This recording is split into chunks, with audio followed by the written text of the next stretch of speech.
અભિયાન અંતર્ગત આણંદ જિલ્લામાં પતંગ દોરીથી ઘાયલ થયેલા 113 પક્ષીઓને સારવાર અપાઈ। ગત વર્ષની સરખામણીમાં 50% ઓછા પક્ષી ઘાયલ થયા છે। પશુપાલન, વન વિભાગ અને સ્વૈચ્છિક સંસ્થાઓ દ્વારા અલગ અલગ સ્થળે 12 સારવાર કેન્દ્રો અને 37 જેટલા રેસ્ક્યુ કેન્દ્ર ઊભા કરાયા।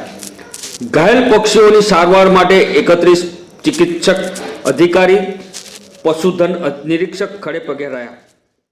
10મી જાન્યુઆરીથી શરૂ થયેલ કરુણા અભિયાન દરમિયાન ઉત્તરાયણના દિવસે આણંદ જિલ્લામાં કુલ 113 પક્ષીઓની સારવાર કરી નવજીવન આપવામાં આવ્યું હોવાનું નાયબ પશુપાલન નિયામક ડોક્ટર એસ.બી. ઉપાધ્યાયે જણાવ્યું છે। ડોક્ટર ઉપાધ્યાયે વધુમાં ઉમેર્યું હતું કે ગત વર્ષે 226 પક્ષીઓ ઘાયલ થયા હતા। ઉત્તરાયણના પર્વ દરમિયાન એમ્બ્યુલન્સ વાહન સાથે વેટરનરી ડોક્ટરની ટીમ પણ ખડે પગે રહી જિલ્લાના સારવાર કેન્દ્રોમાં કુલ 113 પક્ષીઓના નિષ્ણાત ડોક્ટર દ્વારા નિઃશુલ્ક સારવાર કરી અબોલા પક્ષીઓનો અમૂલ્ય જીવ બચાવવામાં આવ્યો હોવાનું ઉમેર્યું હતું।